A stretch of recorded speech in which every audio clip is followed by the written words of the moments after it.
Good morning, good morning. So, gagawa ako ng onion soup. So, dalawang paraan po ang paggawa natin sa onion soup natin. Kasi, kapag wala kang ganito, pwede kang gagamit ng bowl. So, ipakita ko sa inyo kung paano natin gawin ang ating onion soup na sa bowl. Sa Bisaya, panaksan. So, yan, ipakita ko sa inyo. So, ito ang kailangan natin. Meron tayong dalawang slice bread. Or, meron tayong croutons. Ewan ko paano yan i-pronounce ng ano. So, natay duha ka onion, white onion. Pero, mas nindot gamiton ang red onion. Tapos, meron natay brown sugar. Magbisaya na lang ko. Then, natay Swiss slice cheese. So, Swiss po itong binili ko. Gusto ko kasi yung Swiss. Basta slice cheese. Tapos, natay salt. Natay thyme. Natay balsamic vinegar. Doon natay parsley flakes. So, yan lang ang ating kailangan. So, may nakalimutan pala ako melted butter.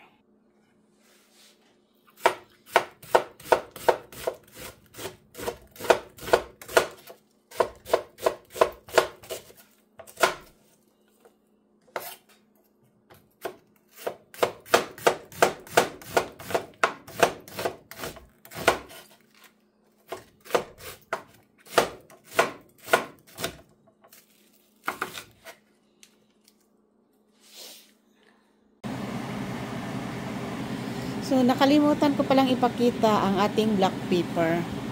So, yan. Tapos, ang salt. Tapos, ang butter na melted butter. So, yan lang. Tapos, i-high heat lang natin to. Kasi para yan mag-red kaagad yung onion natin. Sana mag-red kasi white yung ginamit ko. Mas maganda yung red onion ang ating gagamitin para sa onion soup. Nakalimutan ko rin na ipakita ang ating mozzarella cheese kasi kailangan natin to sa ating onion soup.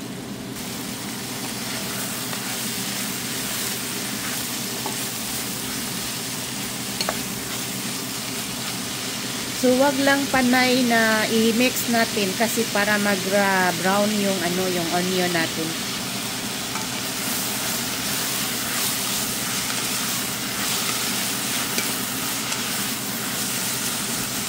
Ng balsamic vinegar. Tapos ilagay natin ang brown sugar. So ang ginawa ko ito is like onion caramelize. Kasi kukuha ako ng konti para sa sandwich natin. Ayan. So iba talaga ang kulay kapag hindi red ang ginagamit natin. So mas maganda yung red onion ang gagamitin natin kasi mas pupula siya. So, napakabango po. Ang sarap po.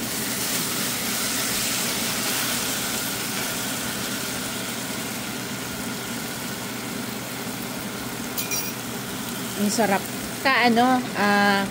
Ang red onion manggod kay more siyang strong yung smell ng ng red onion.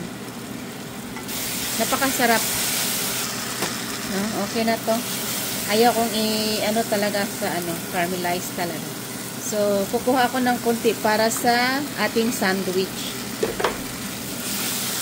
So, naglagay ako ng 4 cups of water. Titingnan natin kung gaano kadami. Yan. So, mag-add na tayo ng parsley. Depende sa inyo kung gaano karami ang parsley na ilalagay ninyo. Tapos, ang thyme naman, so, ganito lang yung ko. Yan. Pampaamoy lang yan. At saka, pangtimpla na rin natin. Tapos, titikman nyo yan. Kung gusto nyong lagyan pa ng asin, nasa inyo na. If you want to add more salt or other seasoning, nasa inyo na. Yan. Mabango na to, sobrang bango na po talaga sa totoo lang. Kasi yung thyme, mabango po yun. So, mag-add lang ako ng kaunting salt. So, mag-add ako ng 1 cup of water. Kasi, medyo very thick yung ano natin. Parang ano kasi yung onion eh. Parang lalaki siya. So, mas maganda yung ano, may sabaw. Kasi, i-absorb ng sabaw yung bread natin. So, pakuluan lang natin to ng mga ilang minuto para mas lalong lalambot yung onion natin. So, dahil mainit itong soup natin, di na natin to kailangan na ilagay pa natin sa microwave. Maliban lang kung may stock ka, tapos gagawa ka, ilagay mo sa microwave ng mga 2 to 3 minutes. Mas maganda kasi kapag sobrang mainit yung sabaw natin. Ngayon, mag-toasted na tayo ng bread. So, nag-spray ako ng oil sa pan. Yan. Yan, pwede na to. Pinatay ko na yung apoy.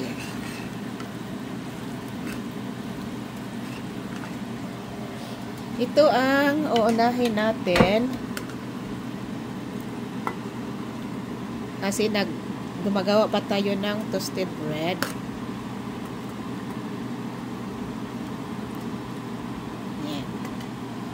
So, ang gagamitin natin dito ay itong croutons. So, ganyan lang. Hulog ang isa, sayang. Yan. Gusto ko kasi yung ano, maraming bread. Yan. Tapos yung cheese. Tapos, ito namang mozzarella.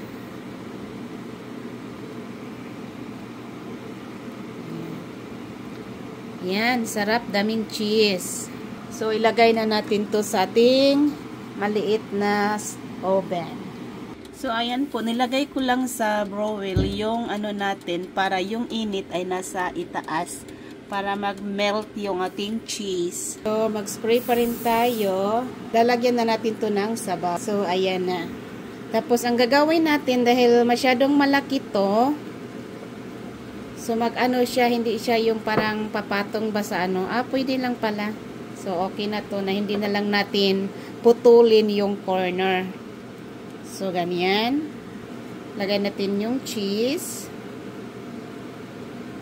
Tapos, lagay natin ang mozzarella sa ibabaw. Masarap kasi kapag maraming cheese. Tapos, ilagay natin to sa maliit na oven natin para mag-melt. Yan. Kung nakikita ninyo, nag-melt na ang ating cheese. Tapos, kumukulo-kulo pa. Nagbukal-bukal ang atong sabaw. So, gwapa kayo atong onion soup nga nasa iyang sudlanan. So, karon ato anas pod ning ipuli dito sa oven nato. So, pwerte gid tinuod gwapaha sa atong onion soup. So, look at this. Wow. So, here we go. So, mag-spread ta gamay nga parsley.